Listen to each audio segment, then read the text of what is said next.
तपाईहरु अनि सबैलाई प्रभु येशू मसीहको नाउँमा प्रेमी जय मसीहकी छ। अब आज चाहिँ यहाँ भाइहरूले म योग्यलाई यो जीवन गवाहीको निम्ति के यहाँ मौका दिनुभएको छ। आज चाहिँ म मेरो जीवन गवाहीहरू यहाँ तपाईहरुलाई बताउन लागिरहेको छु। तपाईहरुले प्रार्थना गरिदिनुहोस्। अब यहाँसम्म चाहिँ प्रभुको के भयो भन्दा प्रभु हाम्रो बाबाको जीवनसम्म यसरी त्यहाँ प्रभुको काम भयो। अब यहाँदेखि अर्को एउटा घटना घट्छ, अर्को परिस्थिति सुरु हुन्छ फेरि त्यहाँ। अब त्यो हाम्रो घर परिवारमा एक दिन, दुई दिन, तीन दिन, चार दिन बित्दै जाँदा अब गाउँलेहरूले अब पहिला त तिम्रो श्रीमान बिरामी हुन्छ, निको हुन्छ भनेर ग्रहण गर्यो, विश्वास गर्यो, क्रिस्तानी भयो, ठीक छ। अब उसको मृत्यु भइसक्यो, मरिसक्यो। अब तिमीहरू सबैले अब चाहिँ त्यसलाई छोडेर हामी कहाँ नै आउनुपर्छ भनिकन गाउँलेहरूले आमालाई दबाब दिन थाले। हामी सानै थियौँ है, दबाब दिन थाले। अनि अब आमालाई बाबाले नविश्वास नछोड्नु, तिमीले विश्वास छोड्यौ भने हाम्रो भेट हुँदैन भन्नुभएको कुरा पनि आमालाई याद छ। तर आज पनि दबाब दिने, भोलि पनि दबाब दिने। तिमीहरू पहिला त बिरामी निको होला भनेर हामीले तिमीहरूलाई के भन्छ, हामीले अन्डरस्ट्यान्डिङ गर्यौँ, बुझिदियौँ। अब पनि तिमीहरूले क्रिस्तानी धर्म छोडेनौ भने यो गाउँमा एक घरै हुन्छौ। तिमीहरूलाई चाहिँ एकदमै अब हामी यहाँ कुवाको पानी खान दिँदैनौ। कुन पानी खान्छौ अब तिमीहरूलाई भनिकन आमालाई दबाब दिए। हामी सानै थियौँ अनि आमालाई दबाब दिइसकेपछि अब आमाले पनि सबैको दबाबलाई सहन नसकेर ल हुन्छ अब सबै पहिला फालेका देवी देवता चुला सुला सबै आमाले फेरि बसाउनु भयो। तर मनभित्र चाहिँ अब एउटा प्रभुप्रतिको भक्ति थियो। तिमीले प्रभुलाई छोड्यौ भने हाम्रो भेट हुँदैन। र यो डराउँदै भए पनि गाउँकै कारणले गर्दा हामीले पुरानो अवस्थामा फर्किनु पर्यो। तर त्यति बेला किन फर्किएछ भन्दा चाहिँ हामीलाई मुक्तिको ज्ञान थिएन, हाम्रो आमालाई पनि पाप क्षमाको ज्ञान थिएन, मुक्तिको ज्ञान थिएन। प्रभु येशू मसीहलाई एउटा महान ईश्वरको रूपमा मात्रै चिनेको थियो। उहाँले विश्वास गर्यो भने रोक्नेको हुन्छ भन्ने आस्था र भरोसा मात्रै थियो।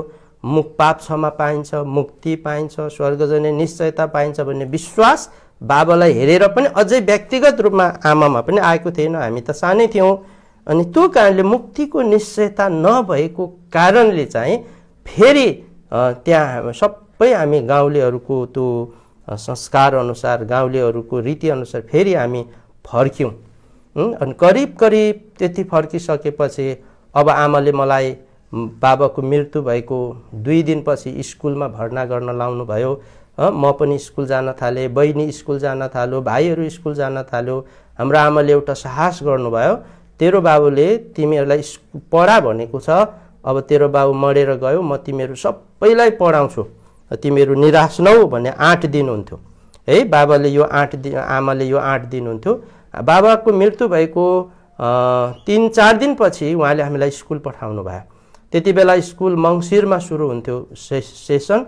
चैत लागिसकेको थियो, चैतको पहिलो दोस्रो हप्ता गइसकेको थियो। तथापि अब हामीलाई स्कुलमा लगेर एडमिसन गरिदिनु भयो। अनि म चाहिँ त्यति बेला मेरो 3 क्लास पास गरेर 2 वर्ष ग्याप भएर बस्दा मेरा साथीहरू 6 क्लासमा पढ्दै थिए, म चाहिँ 4 क्लासमा पढ्नु पर्ने भयो। अनि मैले भने म 6 क्लास नै पढ्छु, 4 क्लास पढ्दिनँ, किनभने मेरा साथीहरूले मलाई छोडिसके। सबै स्कुलहरूले, सरहरूले पनि त्यो मेरो विचारसँग सहमति भएनन्। तर मैले जबरजस्ती गर्दा चाहिँ कोही सरले ल हुन्छ नि त यसलाई हालिदिउँ, के हुन्छ, ल राम्ररी पढ्छ भनेर मेरो चित्त बुझाउनलाई मैले 3 क्लास पास गरेर 4 र 5 क्लास नपढिकन म 6 क्लासमा मलाई आमाले पढाउन सुरु गर्नुभयो। अब त्यसो हुँदै जाँदा क्रमशः अब गाउँले पारामा हामी फर्क्यौँ। अब मेरो व्यक्तिगत जीवन सुरु हुन्छ, मेरो गवाई सुरु हुन्छ त्यसपछि चाहिँ है। अब म बिस्तारै 13-14 वर्ष टिन एजमा गर्न थालेँ। 13-14-15 वर्षको टिन एजमा म जान थालेँ। अब मेरो विचारहरू अब अलिकति परिवर्तनहरू, सोचहरू परिवर्तन, मेरो टिन एजमा जाँदा स्वभावैले हाम्रा शारीरिक बनौटको परिवर्तन, हाम्रो विचार सोचको परिवर्तन आउन थाल्यो। म पहिलादेखि अलिकति मलाई चाहिँ चलाखपन भएको मान्छे थिएँ या के थिएँ, बाहिरबाट हेर्दा मान्छेले मलाई एकदमै असल मान्छे सम्झिन्थे। म भित्रभित्र एकदम चक्लुसी गर्ने त्यस्ता खालका स्वभावको मान्छे थिएँ। अनि मलाई कसैले चलाख भन्थे र मलाई नेकनेम धेरैले मलाई यो चलाख छ भनेर चङ्खे पनि भन्ने गर्थे है। अनि त्यति बेला मलाई एकदमै टिनेजमा आइसकेपछि अब उता सङ्गति पनि छोडियो, बाबासँग सानो नानी हुँदा गीत भजन गाएको, बाइबल पढेको पनि छोडिसक्यो। यतापट्टि आउँदा अब स्कुल जान थाल्यो। 6 क्लास त जसो तसो पढ्यो, 7 क्लास गयो। त्यहाँ जाने बित्तिकै अब मेरो विचार चाहिँ अब राजनीतिमा बिस्न थाल्यो है, राजनीतिमा जान थाल्यो। बाबा राजनीतिज्ञ हुनुहुन्थ्यो। अब मेरो दिमागमा एउटा कुराले चाहिँ टस्स छोयो, बाबाले राजनीति गर्ने सोख राख्नु भएको थियो। राजनीति गर्दा गर्दै प्रधान पञ्च जस्तो पदमा पुगेपछि बाध्यतावश प्रधान पञ्च पद छोड्नु पर्यो। बाबाको सपना म पुरा गर्छु, अब म राजनीतिमा लाग्छु भनिकन म कक्षा 7 मा पढ्दादेखि त्यति बेलाको भूमिगत राजनीतिमा मेरो मन जान थाल्यो। त्यति बेला अगाडिका 9-10 का दाइहरूले सम्पर्क गर्न थाले। अनि त्यसपछि विद्यालयको विद्यार्थी सङ्गठनको प्रारम्भिक कमिटीमा नाम राखिदिनु भयो। अनि त्यसपछि भूमिगत राजनीति अहिलेको कम्युनिस्ट भूमिगत राजनीतिमा एकदमै चासो हुन थाल्यो। अनि त्यति बेला राजनीति गर्दा गर्दै दाइहरूले राजनीतिज्ञ प्रशिक्षण दिन्थे है, एउटा विद्यार्थी सङ्गठनको प्रशिक्षण दिन्थे। तर त्यति बेलाका त्यो प्रशिक्षणले चाहिँ मलाई एकदमै अनुशासित बनाएको थियो। किनभने हामी सङ्गठन विस्तारमा रातभरि हामीलाई लान्थे। दिउँसो त्यसो गर्न पाइँदैन थियो भूमिगत भएकोले। राति लान्थे, त्यहाँ हामी दिदी बहिनीहरू हुन्थ्यौँ, दाजुभाइहरू हुन्थ्यौँ। तर यति अनुशासित दाजुभाइ र दिदी बहिनी सँगै हिँड्न नपाउने, हिँडाइको लाइन पनि अर्कै, खाँदा पनि अलग अलग बसेर खानुपर्ने है। अनि एकदमै जसरी हामी अहिले विश्वासीहरूमा दिदीबहिनी र दाजुभाइ एकै ठाउँमा बस्ने गर्दैनौँ, त्यही प्रकारको एकदमै पवित्र। यदि कसैले दाजुभाइ दिदीबहिनी छोरा केटी र केटा मान्छेको बिचमा खराब कुराको नियति भएको देख्ने बित्तिकै कारबाही गरिहाल्थे। अनि त्यो कडा अनुशासन मैले सिकेँ। अनि त्यो हुँदै पछि गर्दा गर्दै उनीहरूले हामीलाई त्यति बेलाको एउटा के भनौँ द्वन्द्व कस्तो भन्दा चाहिँ अब जाति छुआछुत, जाति विभेद, वर्गीय विभेदहरूको कुरा है, धनीले गरिबलाई हेपेको। अनि यसरी धनीले गरिबलाई हेप्नु हुँदैन, यसको विरुद्धमा लड्नुपर्छ। अनि जातिको बिचमा पनि सानो जात ठुलो जात होइन, हामी सबैमा काटेपछि एउटै रगत आउँछ, त्यसैले गर्दा हामी जाति छुटाउनु हुँदैन भनिकन हामीलाई प्रशिक्षण दिनुहुन्थ्यो। त्यो चाहिँ मेरो मनमा गाडेको एकदम राम्रो विचार थियो। म पनि त्यही विचारको थिएँ। अनि म सानो गाउँमा हुँदा मेरा साथीहरू, साना जातका साथीहरू हुन्थे, उनीहरूकोमा जान्थेँ, उनीहरूकोमा खान्थेँ, एकै ठाउँ खान्थेँ, मेरो घरमा ल्याउँथेँ। त्यति बेला भित्र पस्न हुँदैन भनिकन भन्ने चलन थियो। म भित्रै ल्याएर एकै ठाउँ खान्थेँ। मलाई आमाले रिसाउनुहुन्थ्यो, ओइ तैँले किन यसो गर्दैछस्, गाउँ अरूले भेट्यो भने त हामीलाई के भन्छन्, जे भनुन्। मेरा साथीहरूसँग एकै ठाउँ खान्थ्यौँ। सानो जात ठुलो जातको कुनै पनि फरक त्यति बेला मेरो मनभित्र चाहिँ हुनु हुँदैन भन्ने भावना थियो। अनि ठ्याक्कै यही कुराहरू हामीलाई प्रशिक्षण दिन्थ्यो। अब म ठुलो हुँदै जाँदा राजनीतिको चासो राख्दै जाँदा त्यस्तै परिस्थिति हामी प्रभु बिन हुँदै जाँदा हाम्रो दाजु जेठा वर्षबास हुनुहुन्छ, अहिले युकेमा हुनुहुन्छ। उहाँ ब्रिटिस आर्मीमा भर्ती भएर हङकङ जानुभयो। ब्रिटिस आर्मीमा भर्ती भएर हङकङ गइसकेपछि त्यहाँका हङकङमा हुने विश्वासी दाजुभाइहरूले एउटा विश्वासी बासपानी गाउँको एउटा विश्वासी पहिला विश्वास गरेको छोडेको आएको छ अरे भन्ने कुरा सुन्नु भएपछि त्यहाँका विश्वासीले दाजुलाई फलो गर्न थाल्नु भएछ। को हो, कहाँ हो, कुन पल्टनमा छ, कहाँ छ भनिकन। यसबाट पनि त्यति बेला एउटा विश्वासीलाई कति वास्ता राख्थे यो कुरा चाहिँ त्यो बेला यसले पनि प्रमाणित गर्छ। अनि हाम्रा दाजुलाई त्यहाँ गइसकेपछि हाम्रो दाजुले कति समय त उहाँले टार्न योजना म होइन, म थिइनँ भन्ने विचार गर्नुभएछ। तर पछि चाहिँ अब उहाँले सबैले हो भनेर तिमी यस्तो गर्थ्यौ उस्तो गर्थ्यौ भनिसकेपछि हो भनिसकेपछि उहाँलाई फेरि प्रभुमा कन्भिन्स गर्नुभएछ। हाम्रो दाजु एन्ड्रु सुब्बा जो धरानमा सेवा गर्नुहुन्छ, हाम्रो दाजु जेम्स तामाङ जो धरानमा सेवा गर्नु अस्ट्रेलियामा हुनुहुन्छ, एन्ड्रु दाजु युकेमा हुनुहुन्छ होला, उहाँहरूले नै फेरि पनि उहाँहरूलाई दाजुलाई कन्भिन्स गरिकन सङ्गतिमा डोराउनु भएछ, मुक्तिको बाटो देखाउनु भएछ। अनि उहाँले फेरि पनि प्रभु मैले त फेरि प्रभु पाएँ, अब हामीले साँचो प्रकारले प्रभुलाई चिन्नु पर्ने रहेछ भनिकन उहाँले चिठी लेखेर गाउँमा उहाँले पठाउनु भयो। अब यो चाहिँ हाम्रो तेस्रो खण्ड सुरु भयो। पहिलो खण्ड प्रभु हाम्रो बाबाको जीवन, दोस्रो खण्डमा त्यो प्रभुलाई छोडेर फेरि पनि हामी खुल्ला रहेको समय, अब फेरि प्रभुलाई पुनः प्रभुमा फर्किने समयमा आएछ। त्यसैले बाइबलमा लेखेको रहेछ, म तिमीलाई कहिले छोड्दिन कहिले त्याग्दिन। यहाँ यो चाहिँ यहोशूको पुस्तक 1 अध्यायको 5 पदमा लेखेको छ। इजरायलीहरूलाई प्रभुले भन्नुहुन्छ, म तिमीलाई कहिले छोड्दिन कहिले त्याग्दिन। है, प्रभु चाहिँ कहिले नछोड्ने कहिले नत्याग्ने प्रभु हुनुहुन्छ, उहाँको यो प्रतिज्ञा रहेछ। अनि उहाँले हाम्रो परिवारलाई फेरि छोड्नु भएन। दाजुले विश्वास गर्नुभयो अनि चिठी लेखेर पठाउनु भयो, अनि हामीले चिठी पायौँ। त्यो चिठी सबभन्दा पहिला मैले खोलेँ है, अनि मैले खोलेँ, चिठी लेखेर खोल्दा चाहिँ दाजुले विश्वास गरेको कुरा लेखेको रहेछ। अब त्यति बेलासम्म त म त नास्तिक भइसकेको थिएँ। ईश्वर छैन, देवता छैन, भगवान छैन, भूत प्रेत छैन, स्वर्ग छैन, नरक छैन। धेरैजनाले म मरेपछि कहाँ जान्छु भन्ने मलाई पीर आउँथ्यो भन्ने कुराहरू को गवाई दिनुहुन्छ। वास्तवमा कतिजनालाई यो पीर हुन्थ्यो, तर मलाई चाहिँ 3 वर्षसम्म यो राजनीति प्रशिक्षणमा पढेको कारणले गर्दा स्वर्ग छैन, नरक छैन, ईश्वर छैन, देवी छैन, देवता छैन, यो मान्छेले बनाएको रीतिविधि थिति हो भन्नेतिर मेरो विचार गइसकेको थियो। बाइबलमा लेखेको रहेछ ईश्वर छैन चाहिँ त्यसले मूर्खले मात्रै भन्छ रहेछ। है, म मूर्ख बनिसकेको रहेछु। जसले ईश्वर छैन भन्छ ऊ मूर्ख हुन्छ, उसले अति भ्रष्ट काम गर्छ। अब ईश्वरको डर, परमेश्वरको डर उमा हुँदैन, जे पायो त्यही गर्न सक्छ। आज म चाहिँ त्यति बेलासम्म नास्तिक भइसकेको थिएँ। मेरो टिनेजरमा 14-15 वर्षको उमेरमा आइपुग्दा म नास्तिक भइसकेको थिएँ। दादाले फेरि चिठी लेख्नु भयो, प्रभुलाई विश्वास गर्नुपर्छ।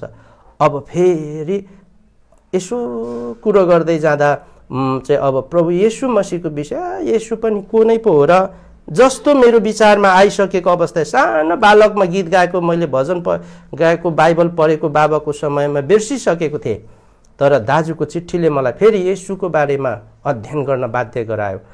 यसैले बाबाले चाहिँ पहिला जमानामा उहाँले चाहिँ धार्मिक पुस्तक पनि पढ्नुहुन्थेछ। कृष्ण लीला भन्ने एउटा ठुलो पुस्तक थियो, त्यसपछि रामायण भन्ने एउटा ठुलो पुस्तक थियो, अनि त्यस्ता थुप्रै हाम्रा भजनहरू भएका, शिवजीका भजनहरू भएका पुस्तकहरू थिए।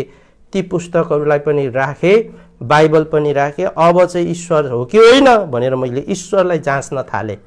रामायण पढेँ, त्यहाँ रामको कथा लीलाहरू, लडाइँ झगडा, यति ठुलो रामको त्यो रावणसँगको लडाइँका कुराहरू मलाई मेरो मनले ईश्वर पनि यस्तो हुन्छ, ईश्वर छैन भन्ने कुराको प्रमाण मैले जुटाउन थालेँ। अनि मैले कृष्ण लीला भन्ने पुस्तक पढेर कृष्णका त्यो चञ्चल्य स्वभाव, सानैदेखि चोर्ने स्वभाव, ढाँट्ने स्वभाव, 1600 गोपिनीहरूसँग रमाउने स्वभाव, त्यो स्वभावहरू हेरेर यो पनि मानवीय, यो पनि ईश्वरीय स्वभाव हो। मान्छेले यसो गर्यो भने के हुन्छ? हुँदैन। यो मैले शिवजीलाई पनि अध्ययन गर्न थालेँ। गाँजा खाने, भाङ खाने, रक्सी खाने, अब यो शिवजी जस्तो गर्न थाल्यो भने समाज कहाँ जान्छ? त्यस्तो मेरो दिमाग त्यतातिर मोडिन थाल्यो। त्यसैले ईश्वर छैन। हाम्रो गाउँघरका देवी देवताहरूलाई पुज्दाखेरि बुढोहरूले भन्ने गर्थे, देवीको कुरा, देवी को भन्दा म कन्या केटी मऱ्यो भने देवी भयो। देवी थानापति भन्थे, थानापति को? थानी थानापति भनेको राईले अर्को जात विवाह गरेर ल्यायो भने मऱ्यो भने त्यो मरेको छोरी मान्छे चाहिँ थानी हुन्छ अरे भन्थे। अनि मरेको मान्छे थानी, मान्छे शिकार गर्दै जान्छ जङ्गलमा एउटा शिकारी हुन्छ अरे, भिरमा लड्दै भिरबाट लडेर मऱ्यो भने पनि भिरको देवता हुन्छ अरे। यस प्रकारका हाम्रो पुर्खाहरूको, राई लिम्बूहरूको एउटा चलन थियो। यी सबै कुराहरू पनि चाहिँ यो पनि ईश्वर होइन भन्ने मेरो दिमागले अब कोही पनि ईश्वर, अब येशू पनि ईश्वर होइन भन्ने कुरा म प्रमाण खोज्छु भनिकन अब बाबाले पढेको बाइबल पढ्न थाले है। अनि बाइबल पढ्दै जाँदा प्रभु येशू मसीहको विषयमा मैले अध्ययन गरेँ। मलाई प्रभु येशू मसीहको प्रारम्भिक उहाँले गरेको कामहरूलाई हेर्दा एक नम्बरमा प्रभु चाहिँ गरिबहरू कहाँ गएको, कोही खानेकुरा उहाँको पछि पछि धेरैजना मान्छे बस्नुहुन्थ्यो, धेरैजना मान्छे उहाँको पछि पछि बस्नुहुन्थ्यो, पछ्याउँथे। प्रभु एकदम चिन्ता गर्ने, यिनीहरूलाई खान देऊ भन्नुहुन्थ्यो है। गरिबहरूको वास्ता राख्ने, धेरैजना मान्छे रोगीहरू मान्छे प्रभुको पछि पछि रोग्नेको हुनलाई जान्थे है। त्यति बेला कोरी रोगीहरू हुन्थे, व्यवस्था अनुसार कोरीहरू चाहिँ कोर भन्दै अलग्गै बस्नु पर्थ्यो। प्रभु चाहिँ कोरीहरूसँग गएर खाएको, गरिबहरूलाई वास्ता गरेको। ईश्वरमा हुनुपर्ने गुण चाहिँ यही हो है। यसो अध्ययन गर्दै जाँदा प्रभु येशू मसीहमा पापै नजान्ने प्रभु येशू मसीहले पाप के हो उहाँलाई थाहा नभएको धेरै कुराहरू बाइबल अध्ययन गर्दै जाँदा मेरो मस्तिष्कमा, मेरो विवेकमा एउटा कुरा छाप पर्यो। त्यो छाप चाहिँ के हो भन्दा चाहिँ त्यो छाप चाहिँ ईश्वर छ भने प्रभु येशू चाहिँ ईश्वर हो भन्ने कुरा चाहिँ मेरो दिमागले, मेरो विवेकले भन्यो। अनि यस प्रकारले मैले प्रभु येशू मसीहलाई चाहिँ मुक्तिदाता भनी अब पक्का विश्वास गर्छ। धेरै जाँच्दा यस प्रभु येशू मसीह चाहिँ साँचो ईश्वर हुनुहुन्छ भने येशू हो भनेपछि दाजुले चिठी लेख्नुहुन्थ्यो हङकङबाट। मैले पढ्थेँ, अध्ययन गर्थेँ। अनि त्यसपछि फेरि सानो बाल्यकालको याद भयो, बाबासँग सेवा गरेको याद भयो। अनि त्यो कहानीहरू मलाई धेरै थाहा थियो, प्रभुले रोग निको पारेको, बिरामी निको पारेको। प्रायः उहाँको सुसमाचारका पुस्तकहरू पढेको मैले राम्ररी पढेको थिएँ बालक छँदा। त्यो कुराहरू दिमागमा आयो। अनि मलाई चाहिँ साँचो प्रभु येशू मसीह चाहिँ ईश्वर चाहिँ प्रभु येशू मसीह हुनुहुन्छ भन्ने कुराको विश्वास ममा आयो। अनि मैले चाहिँ दादाले फेरि चिठी लेखेपछि प्रभु येशू मसीहलाई साँचो मुक्तिदाता भनिकन मैले प्रभु येशू मसीहलाई ग्रहण गरेँ। अनि त्यसपछि त्यसमा पनि अझै कति कुराहरू बुझाउने मान्छेको कमी, गाउँघरमा कोही हुँदैन थियो बुझाउने, पापको क्षमा, उद्धार अनि मुक्तिको कुराहरू त्यही दाजुको चिठीको भरमा विश्वास गरेको। त्यो पनि बाइबल पढ्न थालेको आफै। अनि त्यसपछि सङ्गति थिएन, दोर्पा बेथानीमा सङ्गति थियो। दोर्पा बेथानीबाट सङ्गति आउनु हुन्थ्यो, कहिलेकाहीँ उताबाट पठाइन्थ्यो अनि उहाँहरूले सङ्गति दिनुहुन्थ्यो। अनि म पनि दोर्पा बेथानीमा सङ्गति गर्न जान्थेँ। तर त्यति बेला पनि पाप क्षमाको निश्चयता, उद्धार अनि मुक्तिको निश्चयता, शान्ति आनन्दको निश्चयताको शिक्षाहरू चाहिँ कम दिन्थ्यो है। अनि त्यसले गर्दा तर एउटा विश्वास आयो प्रभु येशू मसीह चाहिँ साँचो परमेश्वर हुनुहुन्छ भन्ने कुरा। अनि उहाँमा विश्वास गर्नाले चाहिँ यो एउटा मानवीय व्यवहार, मानवीय समाज, असल समाज उहाँमा को विश्वासद्वारा चाहिँ निर्माण हुन्छ भन्नेतिर एउटा सामाजिक कुरातिर मेरो दिमाग मोड्यो। अनि मैले प्रभुलाई विश्वास गरेँ है। अनि विश्वास गरेँ अनि प्रभुलाई विश्वास सङ्गतिविहीन अवस्थामा अब रह्यो। त्यसैले मैले 2043 सालमा प्रभु येशू मसीहलाई असार महिनामा प्रभुलाई ग्रहण गरेँ। अनि त्यसपछि मेरो 2044 सालमा एसएलसी को जाँच दिएँ। अनि म 45 सालमा चाहिँ कलेज पढ्न भनेर धरानमा आएँ।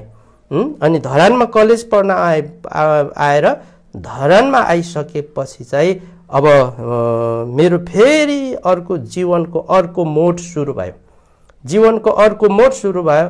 म ठुलो सपना बोकेर गाउँबाट साइन्स पढ्न भनेर, विज्ञान विषय पढ्न भनेर धरान हात्तीसारमा एडमिसन भएँ। अनि यहाँ सङ्गति थियो, सङ्गतिमा सिवनमा सङ्गति गर्न नजिक हुन्छ भनिकन दाजुले सबै प्रबन्ध मिलाइदिनु भयो। म सुरुमा आएर हाम्रा धरानका दाजु विजय राईको घरमा सुरुका दिनहरूमा कलेज स्टार्ट गर्दा त्यहाँ बसेँ। अनि त्यहाँ बसेर सङ्गति पनि जाँदै कलेज पनि जाँदै गर्न थालेँ। यस सङ्गति जाँदै कलेज जाँदै सङ्गतिको कलेज गर्दै गर्न पछि गएर फेरि आफ्नो मामाको घरमा भोटेपुलमा आएर म त्यहाँ बस्न थालेँ। अनि यसरी बस्दा चाहिँ कति कुरा पहिलो वर्ष सङ्गति गर्दै पढ्न थालेँ। राम्रो भयो, कलेज फर्स्ट इयर पनि राम्रो पास गरेँ, राम्रो रिजल्ट निकालेँ, तर मार्क्स कम आयो। अनि मार्क्स कम आएको कारणले गर्दा मैले किन मार्क्स कम ल्याएँ भन्ने अनुसन्धान गर्दै जाँदा मेरो दिमागले उल्टो एउटा निर्णय दियो, त सङ्गतिमा बढी गइस्, सङ्गतिमा गएको कारणले गर्दा पढाइलाई कम ध्यान दिइस्, अब सङ्गति जान छोड, पढाइमा ध्यान दे, अनि सेकेन्ड इयरमा राम्रो मार्क्स ले, लु केटा यसै गर भनेर दिमागले हरायो। तर ठ्याक्कै उल्टो विवेकले हराएको रहेछ। अब मैले फर्स्ट इयरलाई को रिजल्टमा कम मार्क्स आएकोले सेकेन्ड इयरमा धेरै मार्क्स ल्याउनका लागि सङ्गति जान छोडेर कम सङ्गति गएर धेरै पढाइतिर समय बिताउने निर्णय गरेँ। तर संयोग त्यस्तै भयो। 45 साल 46 सालमा जनआन्दोलन भयो, ठुलो जनआन्दोलन भयो है। त्यति बेला जनआन्दोलन हुँदा फेरि खोटाङबाट यता आइसकेपछि राजनीतिको राख निस्केको थिएन। खोटाङ जिल्लाबाट यता खोटाङ जिल्ला विद्यार्थीहरूको सम्पर्क समिति गठन गरेर त्यसको उपाध्यक्षको पदहरू बोकेर है अझै पनि त्यस्तैमा चाहिँ लाग्ने मनहरू फेरि आयो। आन्दोलनको बेलामा ल अब आन्दोलन गर्नुपर्छ भने साथीहरूले यहीँ लुन लागे। स्कुलको कलेजमा पढाइ पनि हुन छोड्यो, पुरै क्लास पनि हुन छोड्यो, अनि आन्दोलनमा निर्णय गर्ने ढुङ्गा हान्ने ठाउँतिर जान थालियो। यतापट्टि मनमा डर पनि छ, म त क्रिस्चियन हो, सङ्गति जानुपर्छ, सङ्गति जान छोडेर म कता जाँदैछु भन्ने भित्र डर पनि आउँदै थियो। त्यसो हुँदाहुँदै एउटा शैक्षिक सत्र नै बन्द भयो कि 46 सालको जाँच 47 सालमा जनआन्दोलनको कारणले गर्दा केही पछाडि धकिलियो। अनि पढ्ने समयहरू चाहिँ आन्दोलनमा बितायो, सङ्गतिमा कम गयो। त्यति बेला चाहिँ सङ्गति नै भुलिसकेको बेला मलाई एउटा कुरा याद आउँछ, सियोनमा भएका प्रियजनहरूले फेरि मलाई खोज्दै भिजिट दिन आउनुहुन्थ्यो, पटक भिजिट दिन आउनुहुन्थ्यो है। अनि मेरो लागि साल पछिको प्रतिज्ञा टिप्नुहुन्थेछ, तिम्रो प्रतिज्ञा यो आएको छ भनिकन प्रतिज्ञा देखाएर फेरि भिजिट दिन आउनुहुन्थ्यो। अहिले म चाहिँ याद आउँछ, एउटा विश्वासीलाई यसरी वास्ता राखेर भिजिट दिनु, उसको फलोअप गर्नु काम चाहिँ एउटा विश्वासीको कति ठुलो काम रहेछ। यो चाहिँ शिक्षा चाहिँ हामीले लिनुपर्ने रहेछ। यो चाहिँ अब त्यति बेलाको सियोनका प्रिय दाजुभाइ बहिनी दिदीबहिनीहरूले मलाई भिजिट गर्न आउनुहुन्थ्यो। अब त्यसो हुँदै जाँदा जाँच पनि भयो, सेकेन्ड इयरको जाँच भयो। फर्स्ट इयरमा क्लास जाँदै सङ्गति जाँदै पढ्दा म राम्ररी पास भएँ। दोस्रो इयर्समा सङ्गतिलाई कम ग्राह्यता दिएर पढाइलाई बढी ग्राह्यता दिँदा म फेल भएँ। मलाई एउटा सब्जेक्ट लाग्यो, केमिस्ट्री सब्जेक्ट लाग्यो। अनि यस्तो किन भयो भनेर मैले क्वेसन गर्न थालेँ। अनि दाजुले एउटा चिठी लेख्नुभयो हङकङबाट, उहाँले चिठी लेख्नुभयो। चिठीमा भन्नुभयो को रहेछ, भाइ प्रभुले भन्नुभएको छ मलाई आदर गर्नेलाई म आदर गर्छु, मलाई तिरस्कार गर्नेहरू तुच्छ ठानिनेछन्। तिमीले सङ्गति जाँदै पढेको थियो भने तिमी राम्रो हुन्थ्यौ, तिमीले प्रभुलाई आदर गरेनौ, हेर के भयो तिम्रो हालत। अनि मेरो यति त्यो वचनले मलाई यति चेत खुल्यो, त हो त है, मैले प्रभुलाई आदर गरिनँ। फर्स्ट मेरो पढाइलाई त्यो प्राथमिकता दिएँ, प्रभुलाई मैले वास्ता गरिनँ। अनि त्यो चाहिँ 1 सामुएल 2 अध्यायको 30 पदको अन्तिम खण्डमा रहेछ। यो पद दाजुले कोट गरेर पठाउनु भयो। त्यो पद मेरो जीवनमा एकदमै गाडिएर बस्यो। अनि मैले प्रभुलाई कोठामा आफै पश्चाताप गरेँ, प्रभु मैले तपाईँको सेवालाई भन्दा बढी पढाइलाई ध्यान दिएँ, अनि पढाइ पनि भएन। साथीहरूले अरूतिर बङ्गाएर लगे आन्दोलनतिर, अनि मेरो ध्यान कम गयो त्यतातिर। तपाईँलाई आदर नदिएकोले मैले चाहिँ यो अवस्थामा म पढ्नु पर्यो भनिकन मैले यस प्रकारले त्यहाँ पनि एउटा पाठ सिकेँ। प्रभुलाई आदर दियो भने प्रभुले आदर दिनुहुन्छ रहेछ। प्रभुलाई चाहिँ तिरस्कार गरियो भने तुच्छ ठानिनु पर्ने रहेछ है। यस प्रकारले चिठीहरूले पनि धेरैलाई चिठीहरूले, अहिले त चिठीको जमाना छैन, कहाँ हराइरहेको अवस्थामा चाहिँ एउटा टेलिफोनबाट के गर्दै हुनुहुन्छ, एउटा सानो मेसेज पठाइदियो भने पनि ठुलो विश्वासीहरूलाई चाहिँ फेरि पनि चेतना वृद्धि हुने, सङ्गतिमा डोरिने, प्रभुतिर भक्ति राख्ने एउटा अवसर मिल्दो रहेछ भन्ने मैले यो कुरा चाहिँ सिकेँ। अनि यस प्रकारले मैले त्यति बेला फेरि सेकेन्ड इयरको जहाँ चाहिँ दोस्रो चोटिमा मात्रै पास गर्नु पर्यो।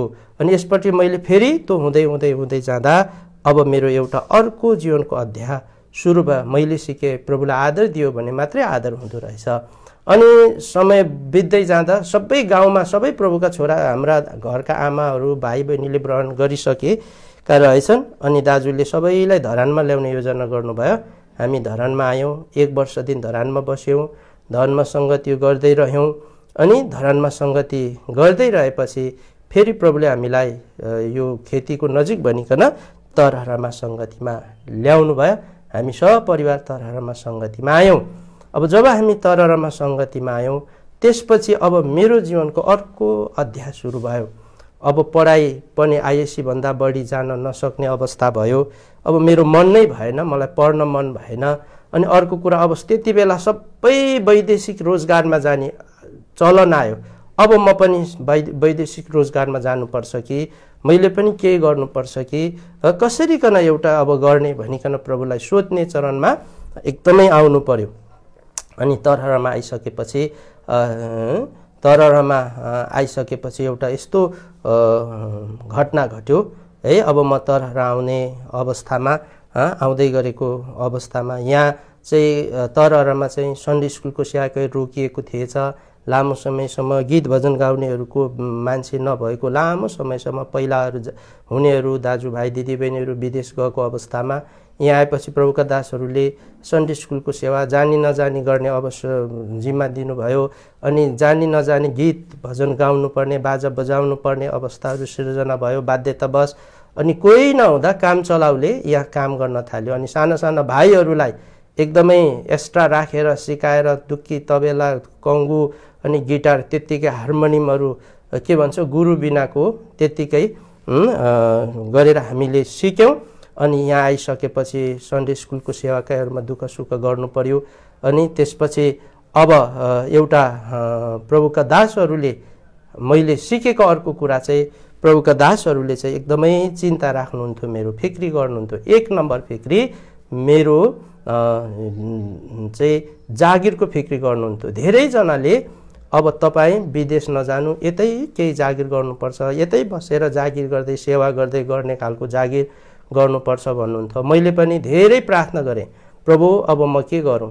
सबैजना वैदेशिक रोजमा जान्छन्, त्यहाँ जानुपर्छ कि यहीँ बसेर केही गर्नुपर्छ कि मैले कसरी सेवा गरौँ प्रभु भनिकन मलाई आवाज दिनुहोस् भनिकन मैले कुरो गर्दै जाँदा चाहिँ यहाँ आउँदा यो स्कुलमा पढाउने मौका पनि मिल्यो। एकजना अङ्कल आएर स्कुलमा म्याथ साइन्स पढाउने मान्छे छैन, गएर पढाउँदै गर। मैले केही महिना पैसै नलिकन 2-3 महिना पढाएँ। पछि मलाई स्कुलको निजी स्रोत, स्कुलकै स्रोतबाट तलब दिने गरी निजी स्रोतमा मलाई त्यहाँ राखेँ। अनि मैले त्यहाँ पढाउन थालेँ। त्यति बेलाको तलब स्केल पनि कम थियो, खाना घर खर्च पुर्याउन पनि गाह्रो थियो है। अनि त्यस प्रकारले त्यहाँ पढाउन थालेँ। अनि अझै पनि मेरो प्रार्थना थियो यहीँ पढाउनु पर्छ कि मैले या म बाहिरै जानुपर्छ कि यो कमाइले हुँदैन भन्ने लागिरहेको थियो। अनि मैले प्रभुलाई प्रार्थना गरिरहेको थिएँ।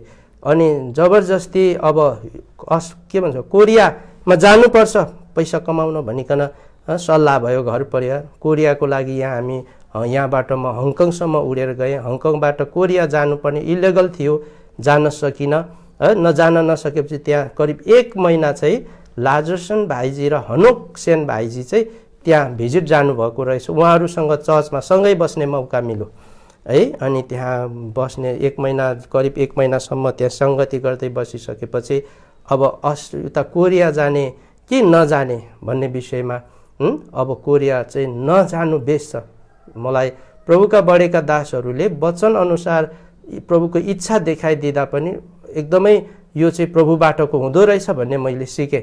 लालसन भाइजीले अब हेर पारसिंह, तिमी चाहिँ कोरिया जानुभन्दा नेपाल फर्किनु तिम्रो नानी एकदम राम्रो हुन्छ भनिकन उहाँले यर्मियाको पुस्तक 29 अध्यायको 11 पदमा परमेश्वरले तिम्रो जे योजना गर्नुहुन्छ त्यो तिम्रो भविष्यको निम्ति, उज्जवल भविष्यको निम्ति गर्नुहुन्छ, भलाइको निम्ति गर्नुहुन्छ, बुढाइको निम्ति होइन भनिकन उहाँले यो वचनले सम्झाउनु भयो। त्यसले गर्दा तिमी नेपाल फर्किनुपर्छ, तिम्रो नेपालमा थुप्रै सेवा छ भन्नुभयो। अब उता पनि मिलेन, अब यता फर्क्यो। ढुक्कै त्यो भइसकेपछि नेपाल फर्किनु पर्यो।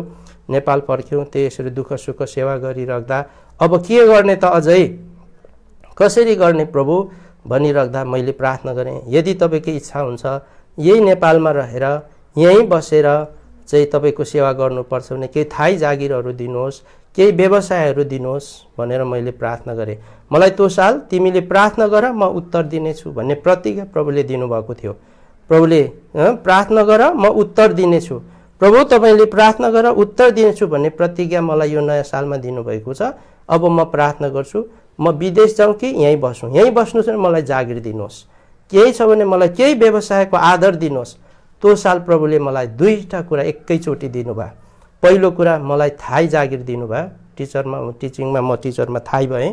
दोस्रो कुरा त्यही साल मलाई प्रभुले फेरि एउटा व्यवसायमा लगानी गर्ने अवसर दिनुभयो, जो व्यवसायमा मैले लगानी गरेँ अनि त्यसले मलाई यहाँ रहने आदर मिल्यो। अझै पनि त्यही व्यवसायमा यसो हातहरू बढाइरहेको छु है। यस प्रकारले मलाई कन्फर्म भयो। अनि अर्को साल मैले तेरो प्रार्थना सुने भन्ने प्रतिज्ञा फेरि दिनुभयो नयाँ सालमा। अनि प्रभु कति सत्य प्रभु हुनुहुन्छ भन्ने कुरा चाहिँ मैले थाहा गर्न सकेँ। यस प्रकारले प्रभुले डोराउँदै डोराउँदै डोराउँदै ल्याउनु भयो।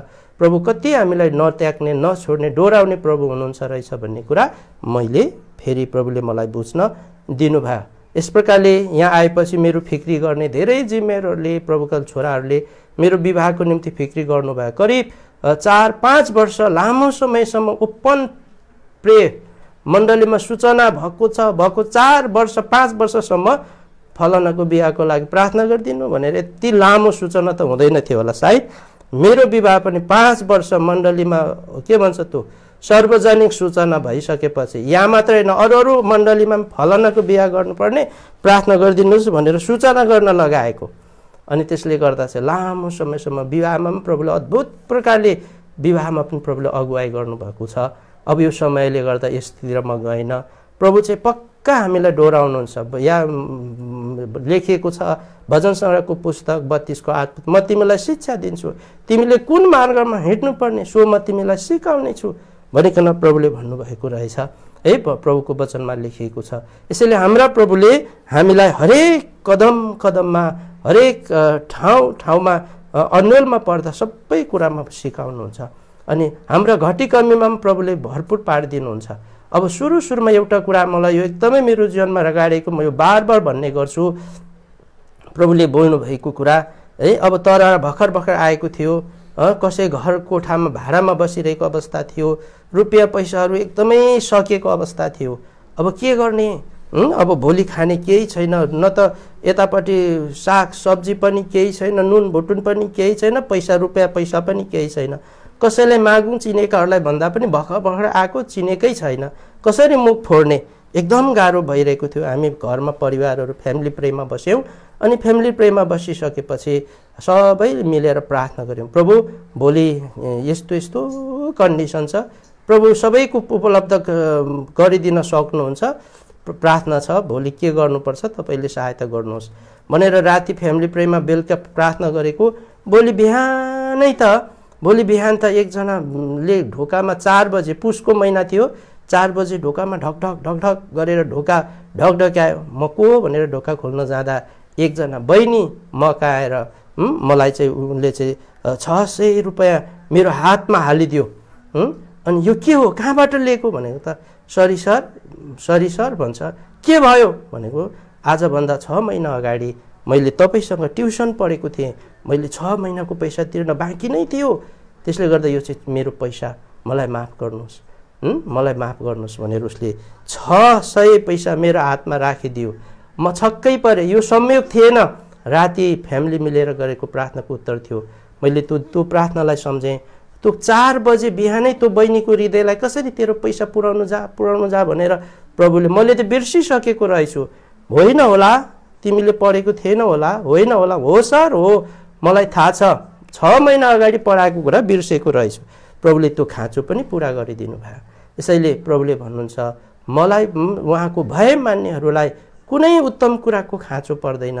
सबै कुरा प्रभुले प्रोभाइड गरिदिनुहुन्छ रहेछ।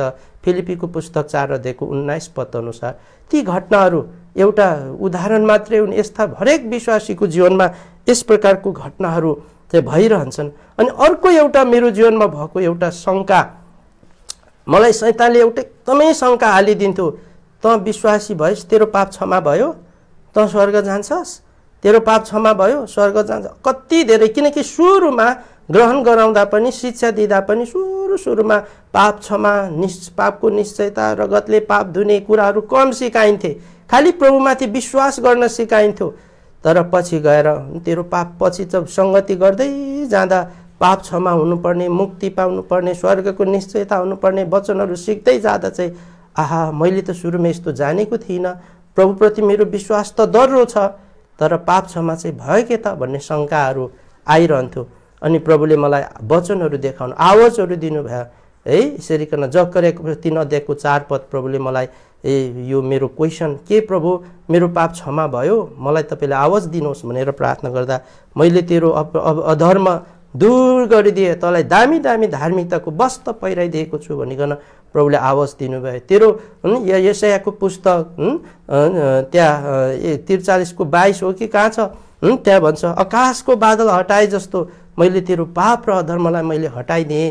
प्रभुले त्यो वचन देखाउनु भयो। पूर्व पश्चिमदेखि पूर्व जति टाढो छ मैले तेरो पापलाई त्यति नै टाढो पुर्याइदिएँ। प्रभुले मलाई भजन सङ्ग्रहको पुस्तक 103को 12 पद, त्यो मेरो प्रश्न, त्यति बेलाको मेरो प्रश्नको उत्तर प्रभुले ठिक वचनले दिनुभयो। अब म तेरो भुल कहिले तेरो पापलाई सम्झिँदिनँ। यशाया 43को 25 पद देखाउनु भयो।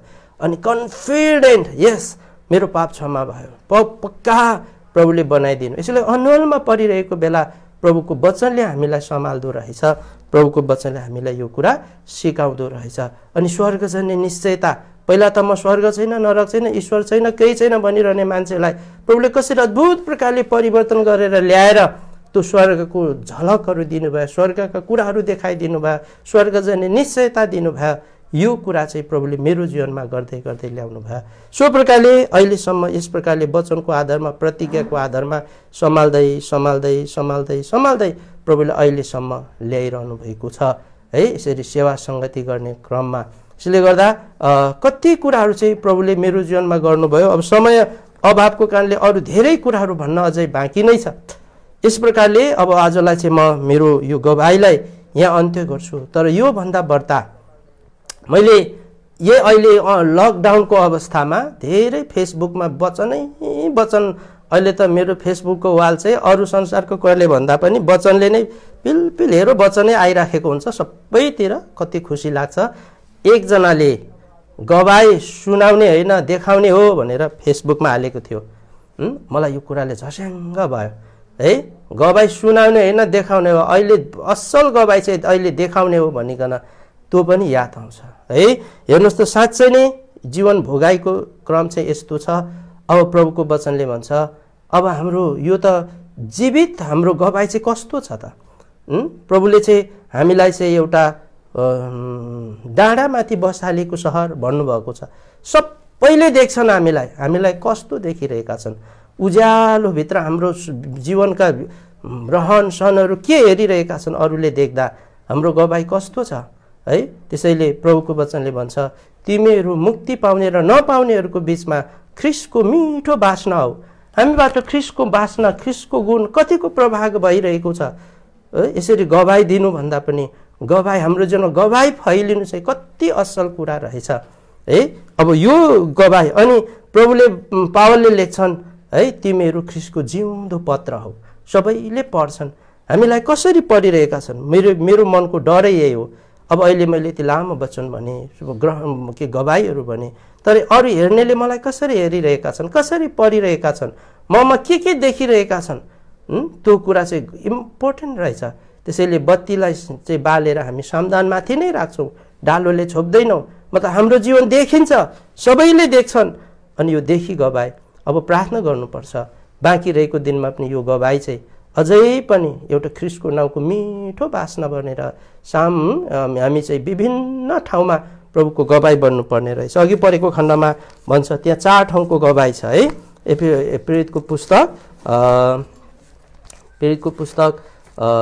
को 1:8 यो प्रकारको अब यो गवाई चाहिँ देखाउने गवाई हो। प्रार्थना गरिदिनुहोस्। यो मुखले भनियो सजिलो छ, तर गवाई देखाउनु यसलाई लिभिङ टेस्टिमनी भन्छ के। जिउँदो गवाई चाहिँ हाम्रो देखिने जीवन हो।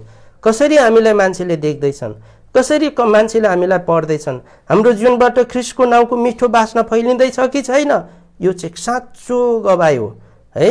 अनि यस प्रकारले यो गवाई कायम राख्नु कहाँ गवाई राख्नुपर्छ भन्दा पहिलो रहेछ। पहिलो चाहिँ केमा भन्छ, यहुदिया।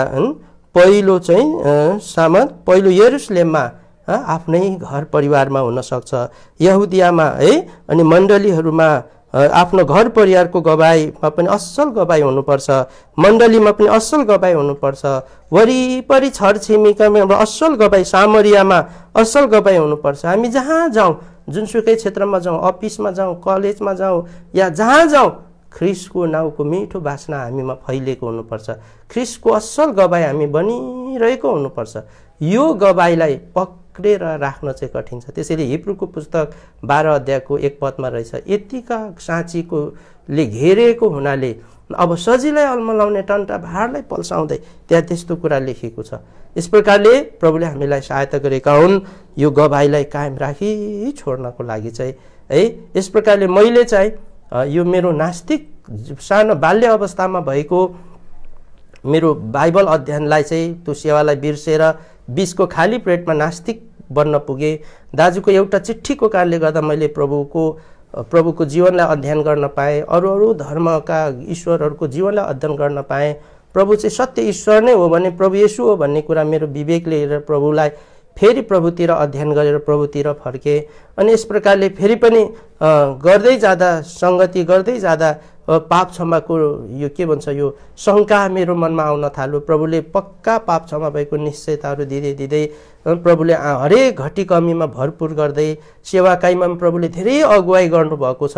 हरेक कुरामा पोइन्ट, यो गर, यो नगर, त यहाँ जा, यो नजा, तैँले यसो गर, त्यसो नगर भनिकन प्रभुले आवाज दिइरहनु भएको छ। यस प्रकारले हरेक समय प्रभुले हामीलाई डोराउनुहुन्छ। प्रभुको वचन चाहिँ एउटा बिउ रहेछ हाम्रो गाउँमा। प्रभुले त्यो रुबेन अङ्कलले बिउ छर्नु भयो, त्यो बिउलाई अहिले पुरै गाउँभरि प्रभुका छोराछोरी विश्वासी भएका छन्। कोही अरू झुनमा सङ्गति गरून् या जे गरून्, बासपानी जहाँ हामीले त्यहाँ जन्म्यौँ, हुर्क्यौँ, सेवा गऱ्यौँ, मेरै घरमा रहबोध प्रार्थना भवन खडा भएको छ, त्यहाँ मिलेर सङ्गति गरिरहेका छन्। यसैले गर्दा प्रभुको वचन चाहिँ बिउ रहेछ। बिउ जब जमिनमा पर्छ त्यसले नयाँ नयाँ फल फलाउँदो नै रहेछ। अनि प्रभुले हामीलाई कहिले त्याग्नुहुन्न रहेछ, कहिले छोड्नुहुन्न रहेछ। हाम्रो प्रभुलाई त्याग्नु भएन, हामीले प्रभुलाई त्याग्छौँ, छोड्छौँ। कति विश्वासको जो हाम्रो विश्वास हल्का हुन्छ, कहिलेकाहीँ धलपल भइहाल्छौँ, अगाडि सर्छौँ, पछाडि बढ्छौँ, यस्तो अवस्थामा आउँछ। तर प्रभुले हामीलाई कहिले पनि त्याग्नुहुन्न रहेछ, कहिले पनि छोड्नुहुन्न रहेछ। मलाई छोड्नु भएन, हाम्रो परिवारलाई छोड्नु भएन। हामी अन्य के गरौँ के नगरौँ भइरहेको बेला प्रभुले यो गर, यो नगर भन्नुहुँदो रहेछ। यसकारण प्रभु चाहिँ जिउँदो प्रभु, बोल्ने प्रभु, बाटो देखाउने प्रभु हुनुहुन्छ रहेछ।